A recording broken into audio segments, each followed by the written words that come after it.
Hey, this is Vicki, and welcome to another episode of How to Grow a Sustainably Successful Construction or Interior Design Business. Today's episode is about what is the one thing that you can do to stack the odds in your favor of making a consistent profit on the projects that you do.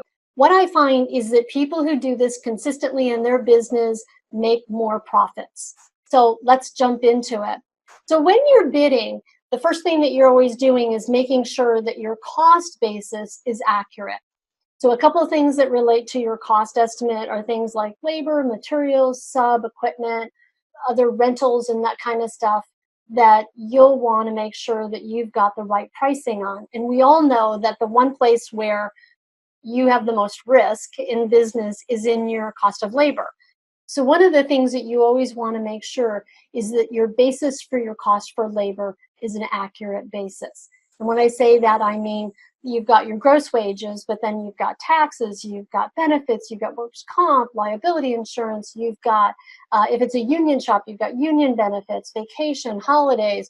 All of those things go into the cost basis of that employee. And so you want to make sure that you've got all that cost in there as your basis, so that at least on the labor side of it, you're starting with an accurate cost. And then the second part of making sure that you have accurate cost is marking up enough to cover your overhead so that you're at least breaking even and you've incorporated that markup percentage into your bidding process. Now, I did a previous video on overhead break-even percentage and knowing how to calculate that, but I've included down below my article that's titled Beyond Break-Even that will help you calculate that for yourself if you haven't done that already. Now, just a little tip.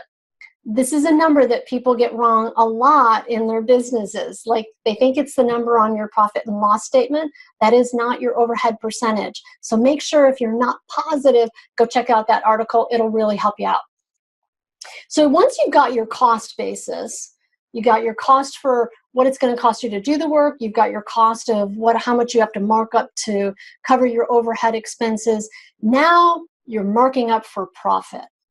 And the number one thing that you want to make sure to do for profit is have a goal. Your ability to build a sustainably profitable and successful construction or interior design business requires that you make a profit and that you make a consistent profit.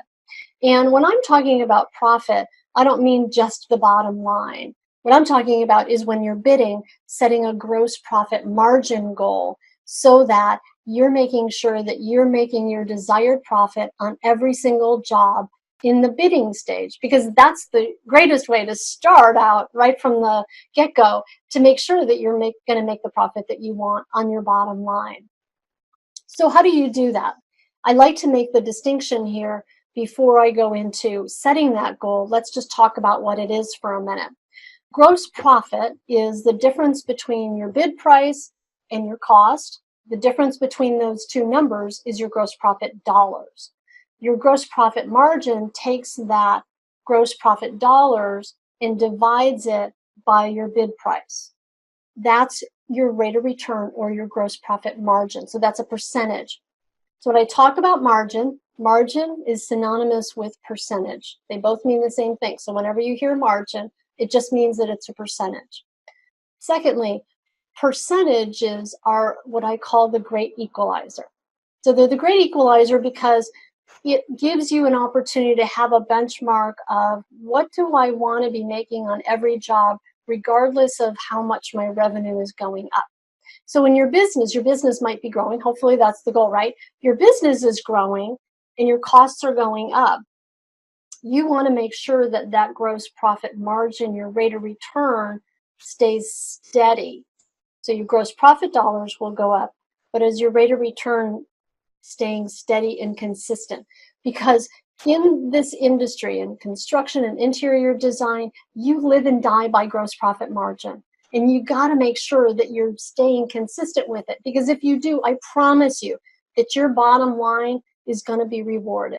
I've seen often that somebody will grow rapidly and then their margin does not grow rapidly, it does not stay consistent. And in fact, their margin goes down. And while it looked like they were making more money, In fact, when that margin started to decline, their business actually ended up losing money, which is a horrible, scenario, right? You're working as hard as ever and you're just not making the return. So the best way to change all that is to manage gross profit margin. So how do you do that, and how do you set goals for gross profit margin? Well, here's one way that I often do this with clients is I will look at 5 years worth of a profit and loss statements and look at where have they made, been the margin overall? What is is there a pattern for a particular gross profit margin? So that's one way, because a lot of times what I notice is I'll look back at previous years and I'll notice previous years were higher and then there's been a decline. And so when you can see it, that you've made a higher margin, it will give you more confidence to raise your prices. It's a very interesting thing that in all the years that I've been in business, and that's like 28 years now, that I've been helping contractors and interior designers, I have never told somebody that they should lower their prices. And invariably, you're just not charging enough. And I appreciate that there's pushback on prices. And in future videos, I'm going to be talking about sales and about how to position yourself in a way that as you be more successful in being able to close more deals, because price is an easy thing to talk to people about, but how do you position it? But that's another topic. But let me just say that it could be that you need to raise your prices. So when you're considering your gross profit margin, if it's not sufficient, if you've been losing money every year, I guarantee you need to increase your prices. And so you want to look at, do I have a historical history of being able to make more and I just need to raise my prices again? Or if you're not really sure, go ask an associate. Go ask another contractor in your trades. Go ask another interior designer in your trades. Now, your first inclination might be, why would they tell me that? Well, successful people generally want to help other people. And you want to choose somebody who has built a successful, profitable business. Don't choose the person to go ask who's also complaining about that they're not making enough money, because you don't want to model them. You want to model somebody who has been successful. And what I've found is that sometimes like trade associations, that are related to your industry, or professional groups that might be related to your industry that have other people, are a really great way to begin that dialogue and ask those questions. So one of those ways, or, just set a goal. Set a goal for how much you want to make in gross profit margin. And then you want to start to manage your bids against that goal. So let me just talk a little bit about how do you do that. So once you've gotten your bid finished and you've got your bid price, you've subtracted your cost, you got your cost, your gross profit dollars, you calculate that margin, take those gross profit dollars, divide it by revenue, then look to see every bid, does that gross profit margin on that job match up with my goal? And if not, go back to the drawing board.